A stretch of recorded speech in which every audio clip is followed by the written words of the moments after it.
Well, it's Uncommon Fossil, and Day talking about today's update to Pokemon TCG Live. Once again, February 20th is the day that the update's happening. It's shut down from 8 a.m. Pacific Standard Time for approximately 8 hours. Unfortunately, hopefully they get to the point where they can do this in a couple hours. On PTCGO, it would be down for 3 hours when they added a new set. But 3 hours is a lot better than 8 hours because obviously 8 hours can mean a full day of Pokemon. People can't play Pokemon for a day depending on how it syncs with their day. Anyway, fixing a few issues. Partly it's being shut down. I think they need to kind of reset the servers because the servers get unhappy.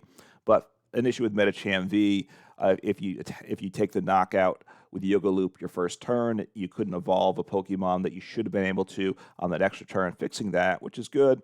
An issue with EXP share when it didn't activate. If there was an EXP share in the active that couldn't work, that was turned off, then the one on the bench wouldn't work. Anyway, fixing that small issue, and an issue with Lunatone with the New Moon ability that would affect stadiums. It doesn't affect Glimwood Tangle, which it's not supposed to. That's expanded. So getting to a small issue. So small issues there, but better than no issues.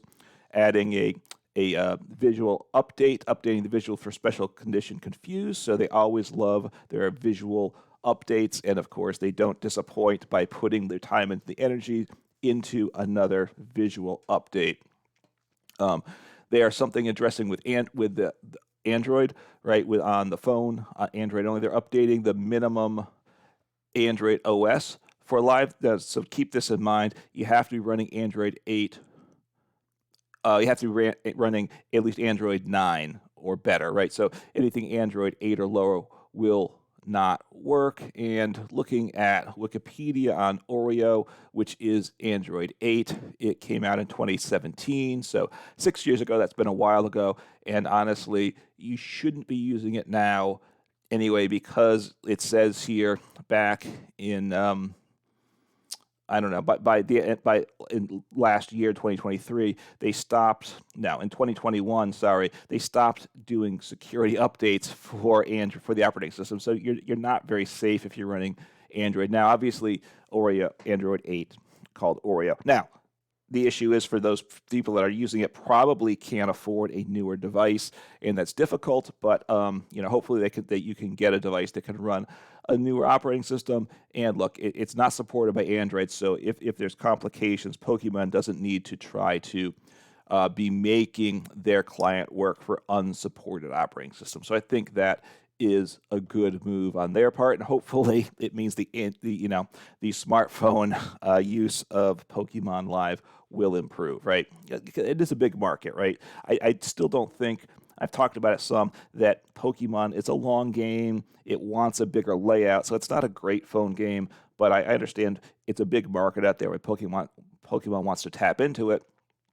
So, not trying to support older operating systems that aren't supported by the actual company that developed them is a good move there. And a couple issues with quests. These were issues I wasn't aware of. An issue where sometimes you would get the wrong amount of experience, battle pass experience. Your points being gained wasn't correct as you finished a quest. So that's good. I don't know if you people are getting too many or too little. And then knockouts that were caused by devolution previously didn't count towards knockout to progress towards a knockout quest. Not a big deal, but again, just fix these issues. Now, the other thing that needs to be said is what they're not fixing are the two biggest issues. One, people that can't log in to live, right? And I don't know what's going on with that. So hopefully, that needs to happen, right? If people can't log into live on their systems, that's a big problem. And the other issue, which is in some ways the bigger issue, look, if you can't get into the game, that's a huge issue there. The other issue, which is I think causes game losses, when you can't select a card you need to select. Like I had Battle VIP Pass recently, and I couldn't pick Squawkabilly EX with it. And you know what? It was turn one. I needed that Squawkabilly EX. I couldn't get it. It kind of ruined that game, right? So not being able to select cards is a huge issue, and nothing about that. So hopefully some of these other issues will get addressed. Anyway, some small issues being addressed. So that's it. So don't have hopes for any big changes. I don't expect anything major from this. And of course, as always, I hope the changes they make don't introduce new problems. That does happen periodically. So let's all hope for the best. Take care.